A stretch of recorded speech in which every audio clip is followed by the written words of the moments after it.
Students, आज के lesson में मैं आपको लाइन को एक्सेस के ऊपर लगाने का मेथड बताऊंगा। बेसिकली जब हम ऑटोकैड के ऊपर काम कर रहे होते हैं, लाइन को एक्सेस के अंदर लगाना बहुत ही ज्यादा इंपॉर्टेंट होता है, क्योंकि हमारे पास बेसिकली दो वैल्यूज होती हैं। एक वैल्यू हमारे पास x की होती है, दूसरी हमारे पास y की होती है। x और y यानी कि दो चीजें, x और y यानी कि दो ऑब्जेक्ट है x y। तो जब आपके पास x y दो ऑब्जेक्ट होंगे, ये दोनों कहलाते हैं 2D, टू डायमेंशन। ऐसा ऑब्जेक्ट जिसमें x और y की वैल्यू आ जाएगी वो आपके पास 2D कहलाएगा। लेकिन जब हम अपने एडवांस लेसन के ऊपर जाएंगे, आगे की तरफ निकलेंगे, हमारे पास आ जाएगा x y एंड z। जब x y एंड z आ जाएगा डियर स्टूडेंट्स, हम उसको 3D कहलाएंगे, हम उसको 3D कहेंगे। तो ऑटोकैड बेस करता है दो चीजों पे, 2D प्लस 3D। 2 और D से क्या बनता है? To dimension. 3 और D से क्या बनता है? 3 डायमेंशन। तो ये चीजें हमने क्लियर करनी है आज के लेसन के ऊपर। तो आए स्टार्ट करते हैं अपना लेसन। मैं अपने पास अपने ऑटोकैड को ओपन कर देता हूं। तो डियर स्टूडेंट्स, मैंने अपने पास अपना ऑटोकैड ओपन कर दिया है। अब अगर आप यहां पे देखें, बाय डिफॉल्ट हमारे पास एक चीज आती है UCS आइकन। ये हमारे पास UCS आइकन है। ये देखें, ये जब आप नॉर्मली जब ड्राइंग को आप ओपन करेंगे, ये आपके पास इधर बिल्कुल एंड में होगा। लेकिन जैसे आप कोई ऑब्जेक्ट बनाते जाएंगे, ये आपके साथ दाएं बाएं मूव करता जाता है। सबसे पहला क्वेश्चन क्या है? इसको मैं अपनी जगह पर लॉक कैसे करूंगा हमेशा के लिए? यानी कि जब भी मैं अपने पास ये ड्राइंग ओपन करूं, जिसको मैं अभी सेव कर दूंगा, तो जब भी मेरे पास UCS आइकन हो तो मैं ये चाहता हूं ये इधर हो अपनी जगह पे, ये मूव ना करे। तो इसके लिए मुझे क्या करना है? मुझको व्यू के अंदर जाना है, डिस्प्ले के अंदर जाना है, UCS आइकन और ओरिजिन पर क्लिक कर देंगे। जैसे डियर स्टूडेंट्स आप ओरिजिन पर क्लिक कर देंगे तो ये अपनी जगह पर चला जाएगा। वापस आप व्यू के अंदर आ जाएं, डिस्प्ले के अंदर आ जाएं, UCS आइकन पे आ जाएं, ओरिजिन को ऑफ कर दें, तो फिर ये आपके पास दाएं बाएं घूमने लग जाएगा। तो वापस डियर स्टूडेंट्स मैं इधर ही गया, डिस्प्ले, UCS आइकन और ओरिजिन पे क्लिक कर देता हूं। अगर आप इसको ऑन ऑफ करना चाहते हो डियर स्टूडेंट्स, तो उसके लिए फिर आपको ऑन के बटन के ऊपर क्लिक कर दें। अब ये क्या हुआ? ऑफ हो चुका है। वापस आप डिस्प्ले के अंदर चले जाएं, ऑन को एक्टिव कर दें, चेक कर दें, तो ये हमेशा आपके पास फिर सामने नजर आपको आएगा। तो अब यहां पर देखें, यहां पर ही बाय डिफॉल्ट आपके पास दो चीजें हैं, x और y। तो ये आपके पास दो वैल्यूज होती हैं, पहली वैल्यू x की होती है, दूसरी y की होती है। अब यहां पे देखें, मैंने आपके लिए एक पिक्चर रेडी की है। यहां पर भी बेसिकली मैं आपको बता रहा हूं, ये आपका जो ऑरेंज एरिया आपको दिखाई दे रहा है, ये आपका मिडल पॉइंट है, 0 पॉइंट है। वो पॉइंट जहां पर आप क्लिक करोगे अपनी लाइन का। क्लिक कर देने के बाद आपको डिसाइड लेना होता है, आपको लाइन x के ऊपर ड्रॉ करनी है या y के ऊपर ड्रॉ करनी है। बेसिकली मेरे पास दो वैल्यूज होती हैं, एक वैल्यू मेरे पास x की होती है, दूसरी वैल्यू मेरे पास y की होती है।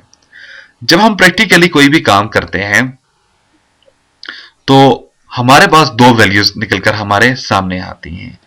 मिसाल के तौर पे मैं कोई अपने पास रूम बना रहा हूं, तो उसकी मेरे पास दो वैल्यूज आएंगी। जैसे मेरे पास हो सकता है वो लेट्स से 15 फीट्स और मेरे पास हो सकता है वो 14 फीट्स। अब डियर स्टूडेंट्स, प्रॉब्लम ये होती है, ये जो 15 फीट्स आपके पास, ये आपके पास क्या दाएं से बाएं की वैल्यू है या ऊपर से नीचे की वैल्यू है? जो 14 फीट्स है, क्या ये ऊपर से नीचे की वैल्यू है या ये दाएं की बाएं की वैल्यू है? अब इस चीज का डिसाइड जब तक आपको नहीं हो पाएगा तो आप ठीक तरह से काम नहीं कर सकते हैं। याद रखिएगा, हमारे पास जो पहली वैल्यू होती है वो हमारे पास होती है x में होती है हमेशा। ये पहली वैल्यू हमारी x कहलाती है। तो मैं यहां पर इसे दे देता हूं, मैंने इसको, ये मैंने x दे दिया।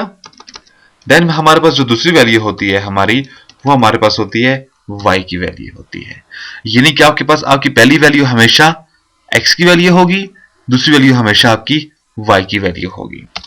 अब ऑटोकैड के अंदर जो इसका फार्मूला बनता है वो क्या होता है? एट द रेट, जब आप कोई पहली वैल्यू देते हो, मिसाल के तौर पे मैं इसको भी 0 ही कह देता हूं, आपका जो पहली वैल्यू होगी वो आपके पास इक्वल टू होती है x के। फिर आप इसके अंदर कामा डाल देते हो। जब आप कामा डाल देंगे, जो दूसरी वैल्यू होगी वो आपकी होती है y के।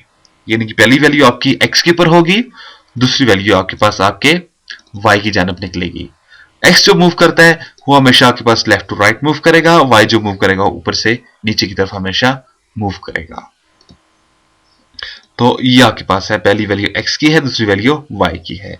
अब यहां पर एक और चीज ये समझ लेंगे आप, जब आप एक लाइन ले लेते हो, आपने इसको एक पॉइंट दिया, अब देखिए लाइन को जब आप कोई वैल्यू दे देते हो, मिसाल के तौर पर मैंने इसको f8 कर दिया, मैं इसको कहता हूं 12, जैसे मैं सेंटर कर दूंगा देखिए लाइन मेरी एक टाइम पे एक तरफ जाएगी। ये नहीं कि ऐसा कभी भी नहीं हो सकता मैं जब 12 दूं मेरे पास ये 12 इस तरफ को भी निकले और साथ में ही इसी पॉइंट से ऊपर की जानब निकल जाए।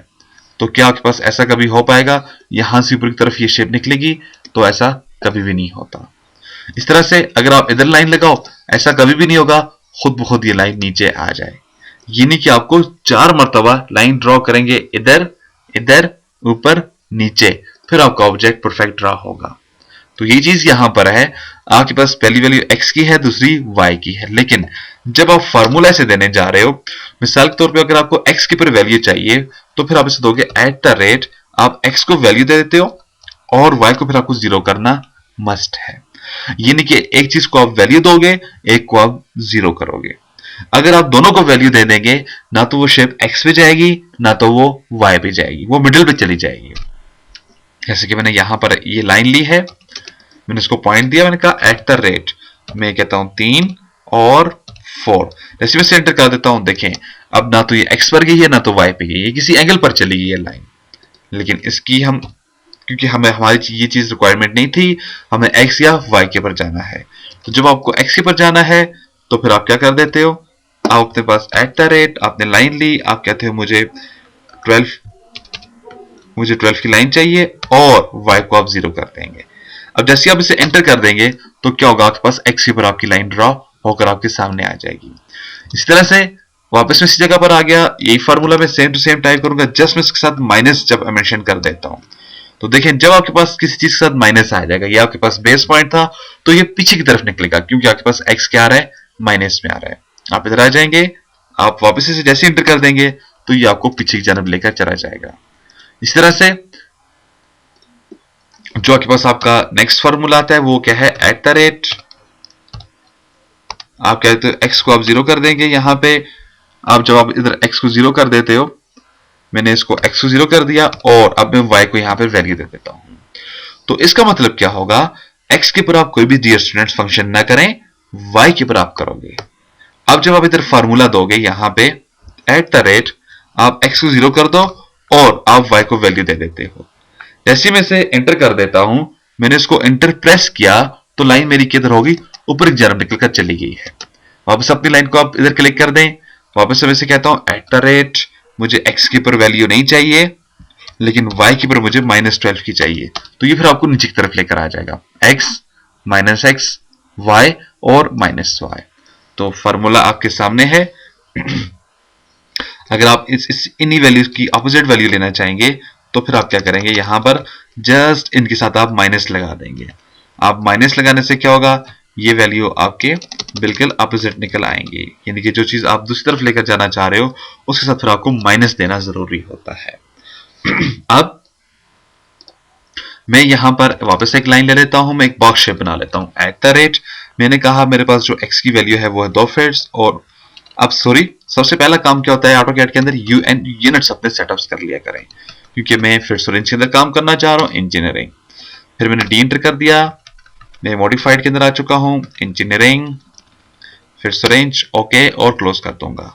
मैंने एक लाइन ले ली है, शिफ्ट एट द रेट, मैं कहता हूं मुझे 2 फीट्स की लाइन चाहिए और y के ऊपर कुछ नहीं चाहिए, मैं सेंटर कर देता हूं। फिर मैंने कहा एट द रेट, अब मैं x के ऊपर कुछ नहीं लेता हूं, मैं y के ऊपर वैल्यू ले लेता हूं। फिर मैं कहूंगा एट द रेट, मैं अब इसे -2 फीट्स दे देता हूं और y को 0 कर देता। इस तरह से आपको नीचे की तरफ आना है, x को 0 कर दें और y को -2 फीट्स आप दे देंगे वैल्यू, x को -2 फीट्स वैल्यू दे देंगे, तो क्या होगा, आपके पास आपका एक बॉक्स बना हुआ आ जाएगा। तो ये आपके पास x और y के ऊपर रहकर आपको बनाना होता है ऑब्जेक्ट्स। बेसिकली इस फॉर्मूले का मकसद जो है, एक तो जब हम 3D के अंदर जाएंगे वहां पर ये हमारी बहुत हेल्प करेगा। दूसरा, मैं आपको जो मेन चीज आपको बताना चाह रहा था, जब हमारे पास 2 वैल्यू ड्रॉ होती है, लिखी होती हैं 14, ज़रब 15, 15 ज़रब 14, तो पहली वैल्यू हमेशा x की है, दूसरी वैल्यू हमेशा y की है। x मूव करता है आपका हमेशा लेफ्ट टू राइट मूव करेगा, y मूव करेगा अप टू डाउन मूव करेगा आपके पास। तो इस फॉर्मूले के थ्रू जो मैंने आपको एक चीज बतानी थी वो मैंने x और y का आपको यूज बताना था। तो डियर स्टूडेंट्स, उम्मीद है आप साथ साथ प्रैक्टिस कर रहे होंगे। तो जब तक आप प्रैक्टिस नहीं करेंगे उस वक्त तक आप इसे ठीक तरह से क्लियर कर नहीं पाएंगे। तो साथ साथ आप इसकी प्रैक्टिस करें।